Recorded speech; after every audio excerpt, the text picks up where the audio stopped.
Our latest exclusive plugin giveaway is PreMix CM from Kuassa.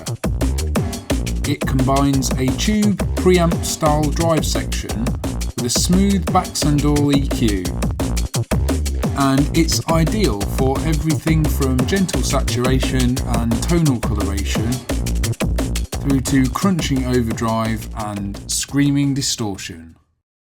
You can find the install files for PreMix CM in the Kuassa PreMix CM folder. Once the software is installed, fire up your DAW of choice. We're using Cubase 7 here, but you can use any one you like. We'll begin by subtly warming up a stereo Rhodes loop from a previous CM sample pack.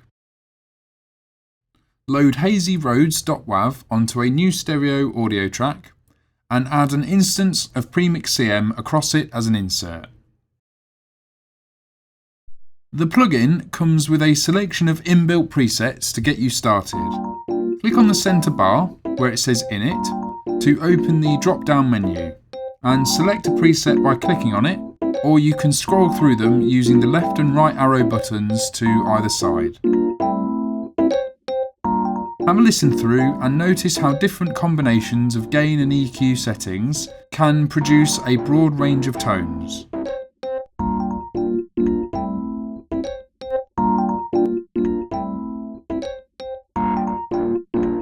Select the Init preset to reset PreMix CM to its original state. PreMix CM's interface is simple and intuitive. To add drive to the input signal, simply increase the gain parameter on the left. Slowly push it up to maximum and hear the effect of the preamp saturation. It ranges from subtle bite to screaming overdrive.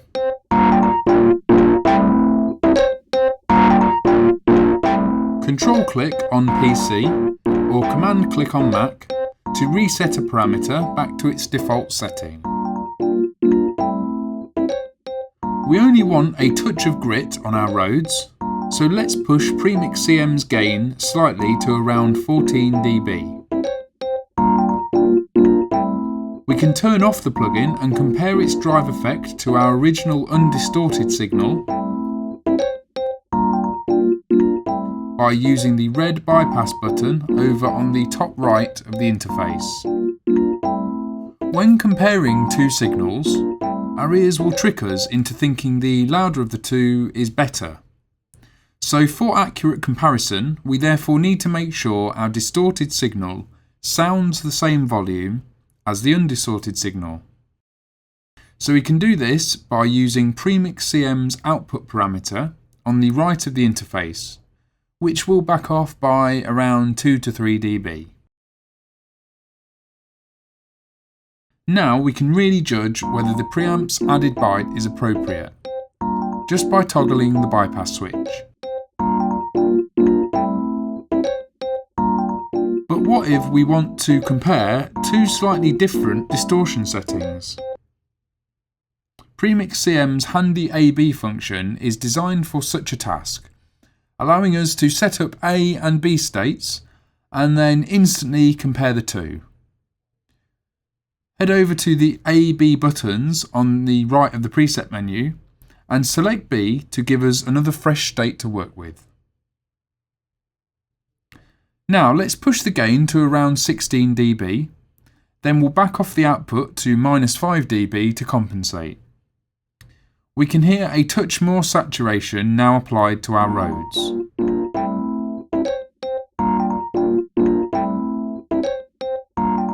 If we now press the A button again, we're back to the more subtle setting that we had before.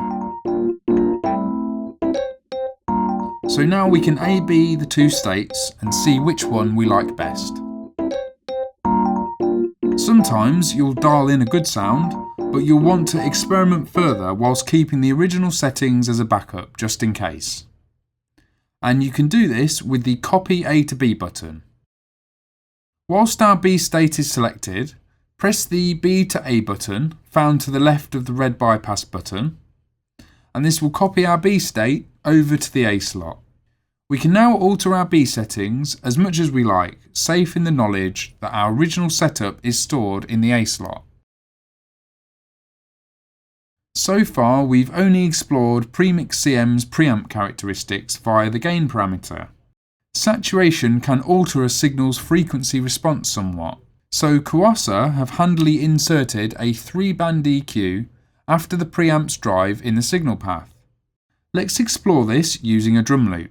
Import indiedrums.wav onto a new audio track and insert a fresh PreMix CM. Now PreMix CM's EQ is a 3-band Baxandall design, which uses gentle shelves with a wide bandwidth, roughly similar to high or low boost controls on your hi-fi stereo, and this makes it perfect for broad and natural tilting of frequencies, as opposed to precise parametric notching. The low, mid and high controls are the blue knobs on the bottom centre of the interface. So let's boost PreMix CM's low to about 3 o'clock, its high to around 2 o'clock, then back off the output to roughly -2 dB.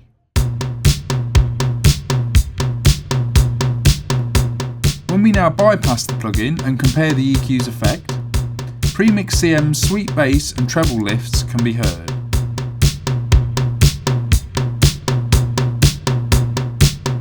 This is a wide and musical EQ, so each band setting interacts with each other, encouraging you to use your ears rather than your eyes. Increase the mid dial to around 2 o'clock and back off the output by another dB.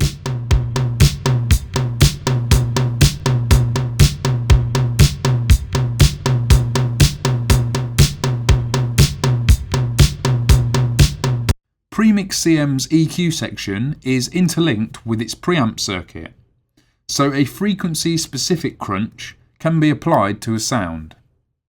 So click the Copy A to B button to duplicate our settings over to the B state, and we'll use the same EQ settings but we'll drive the preamp for some tonal bite.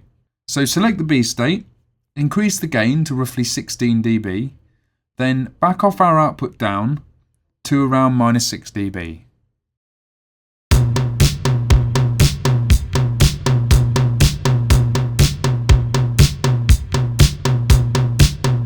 And now if we audition between the A, B and bypass states, we can hear PreMix CM's differing effects.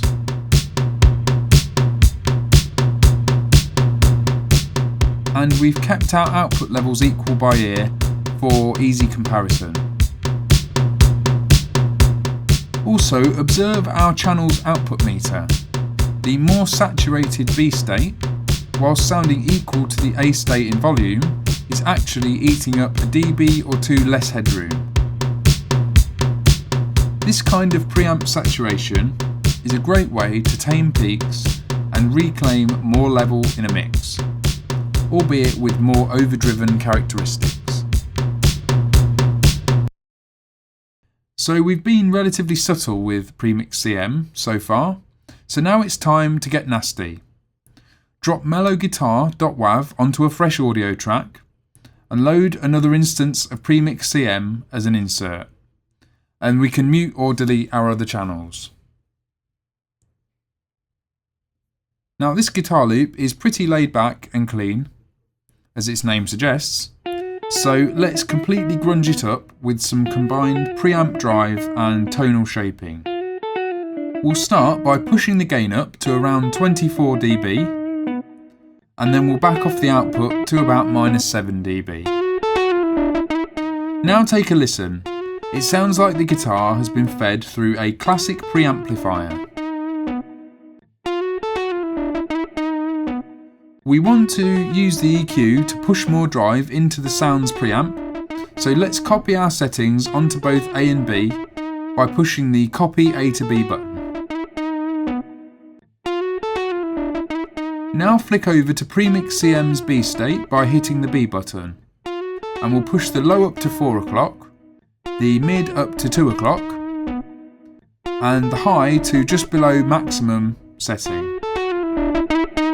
And we'll definitely now need to back off the output to about -12 dB, just so there's no clipping.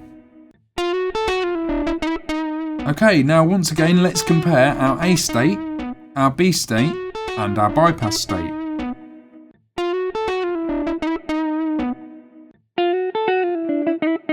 As you can hear, we've really transformed this clean guitar loop into a sizzling, fuzzy electric tone. And you can hear the driven high-end sizzle on the guitar loop thanks to the high-end boost.